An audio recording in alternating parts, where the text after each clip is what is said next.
Okay, hi. So, brief update. There is some significant amount of rain that happened overnight. We did experience some localized flooding in some areas, which was unexpected because we didn't anticipate this weather coming in.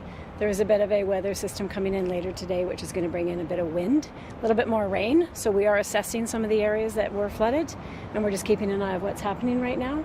And I think it's probably easier if I just do a question and answer period for questions if anybody has questions. We're just assessing right now. When we talked yesterday, obviously you weren't prepared for this today. We had mentioned that you had bags in place, not sand here in Kelowna. I know the city of Kelowna did have sandbags. Looking back, would you have done anything differently? No, we wouldn't have done anything differently. We have a predictive modeling that we are very confident and comfortable with. Our creeks have been mitigated through our years, and we were very comfortable with what was happening. This rain event was not predicted. We were advised by Weather Canada we would not be seeing any significant amounts of rain.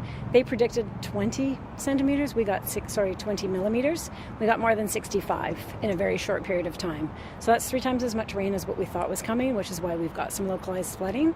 It's also bringing some debris down the creeks, which is causing us some issues. Are you able to talk about some of the most affected areas? One of these significant areas we have right now is Radant Road, depending on your spelling, and it is specific to about 5 houses, which is along Mission Creek from lakeshore to the lake. They usually have experienced low-lying flooding in the past. The amount of water that came down caused a bit of an erosion on one of the walls of one of the residences, which caused the whole street to flood. So we have BC wildfire crews out there right now assisting with sandbagging with the residents to support them, and we're going from the lakeshore bridge all the way to the lake with the sandbagging, and it'll stay in effect for a couple of weeks. Do you think the worst is behind us, or do you think tomorrow may be a little bit of a similar story? It's really hard for me to predict that right now. We are seeing some rain coming in the next couple of hours, and we are going to watch it overnight. The creeks are rising and dropping with what is happening. There is still some snowpack that's going to melt, so we are anticipating a little bit more impact coming in, but right now it's really hard to assess. How long do you anticipate the state of emergency for? Probably a good 4 or 5 days, at least. And what are you telling residents in regards to, just protecting their homes? As we've always said for preparedness, if you do have normal flooding in any typical year, then you should be sandbagging and getting some sand, which we have some placed at some areas in the Lower Mission right now. Because of what's happened in the last 24 hours, if you normally flood, you should be looking for sand and sandbags, but specific to the Mission Creek. So not in the Mill Creek area, we're not worried about that. But it's hard to predict. We are watching the modeling, and if something does occur that we can foresee ahead of time, we will put the notice out for everybody. Now, obviously in 2017, 2018, we saw significant flooding. Doesn't quite compare to this year.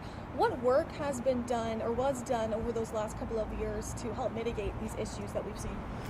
Good question. We've done a significant amount of work, not just in the city of Kelowna, but also Lake Country, West Kelowna, Peachland, the RDCO areas. Most of our work has been done along both Mill Creek and Mission Creek. We have a new diversion in Mill Creek, which is supporting the Sutherland area, the lower part of the city. We have the ability to bring pumps in for the city of Kelowna if we have to for the downtown core. We've done a lot of, it's called riprap. We've done some work all along the creek beds through the province from the provincial parks all the way down Mission Creek and Mill Creek to protect it. We've raised all our dikes and berms, and we reinforced our creeks. So we've done a lot of work. I talked to one resident down there who was quite upset that the city wasn't down there early responding. She thought there should have been fire trucks down there. There should have been pumpers helping out the residents.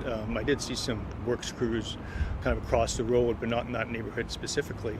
Why didn't crews respond to that neighborhood? As soon as we were made aware of the flooding, and as I've said, it was an unexpected event. One issue that we were faced with is the creek bed was overflowing into the streets, and you're just pumping it back into the creek. So we were there to help, but you can't put the water where you don't have anywhere to put it. So I do understand that there was some localized flooding that could have been prevented had we sandbagged, but as we said, we weren't prepared for this event to happen the way that it did. This is an amount of rain that came through in Mission Creek significant than any other time. So, what message would you give to those residents who are angry? Well, we responded when we found out about the flooding, and we assisted as much as we could at that point, and we got BC wildfire crews in to help sandbagging for protection to stop any further damage as well. So we are prepared to as much as we can do it, and that's how we responded. There's some confusion on the closure of Halo Bridge. I guess it was closed, then it reopened, but I think there was some confusion of whether it was closed or... I mean, is there a better process to inform residents when there was traffic disruptions caused by these things?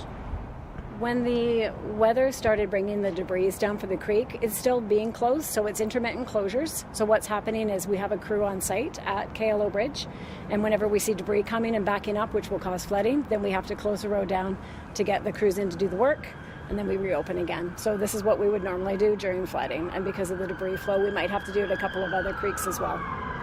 Is there a way that the city of Kelowna sees, the fire department foresees, obviously this is something we seem to be dealing with year after year. Are we able to brace for this so that this doesn't happen? Again, it was an unexpected rain event, so the RDCO's emergency program is administered by the fire department, so we do assist when needed during emergencies. We protect and mitigate as much as we can, but when we have an unexpected rainfall that nobody knows about, even Weather Canada wasn't sure what was coming in, so we do what we can. How prepared are you for the next one? For the next one? Well, right now we've got our predictive modeling up, and we've got it showing us what is happening about 6 hours ahead of time, so we know what's going to be happening in the next 10 to 12 hours, and we've got different things occurring along the creeks. We're shutting down a couple of more areas. Mission Creek might have a couple more closures. Some of the trees are going into the lake, so we have crews out all over the place doing some mitigation. We have a operations crew that's actually in a helicopter right now, flying Mission Creek to see if we have any issues up in the mountains that we can't see, to just ensure we protect before something occurs. But given your own admission, this came so suddenly, I'm assuming that the predictive models did not show this and you weren't prepared. So how confident are you of these predictive models? I'm confident in our predictive modeling. This rain hit about 4 in the morning at its magnitude. The one thing that we could put in place that would help is different alarming systems at different levels. It's a conversation we'll have with the province, but what we have right now in place, I am 100% confident in it. This happens sometimes, unfortunately, and it's a lesson learned, and then we learn from it and improve. So was this an outlier in your predictive modeling? Sorry, was it an outlier? Was it completely outside the Yes, norm you expected? completely. This is totally unexpected. We do have our modeling that shows when an event occurs, and it tells us to do certain works. This was not at all in anything that we were advised of. Is there something to be said for over-preparing? You can never over-prepare. It's always nice to be on top of it. I'd rather say to the residents, you better prepare, and then nothing happen. So you can always over-prepare. What do we expect with the additional spring melt? Is that going to prolong the flooding that we're seeing? Or are we reversing? We did, because of the rain event that they had in the Monashee Mountains and in the eastern areas, there was a bit of snowfall that occurred. So we have pushed our melt back about a week. So we are looking at the lake hitting full pool today. So we're looking at another week or two before we are finished with all the snowpack. So we are going to keep an eye on it in the rivers. Okay.